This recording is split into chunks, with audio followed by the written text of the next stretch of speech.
Hey there, what's up? In this video, I'll give you a quick guide on how you can add items in Zoho Books.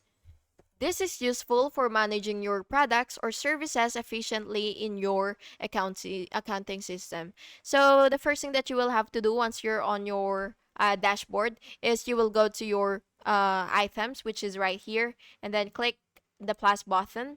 And now that you're here, what you will have to do is just enter the item details. So, of course, you will have to to input your name, whether it's goods or service, and then the SKU and the unit and your tax preference. And yeah, this is optional, but yeah, it really depends on you. And then of course, you can configure your inventory. You can enable inventory tracking if needed, and then set an opening stock. And once you've filled in everything, you will just have to um click save. And of course, all of the details check if all the details are correct, and make edits if necessary. And yeah, that's how you can add items in Zoho Books for smooth product or service management.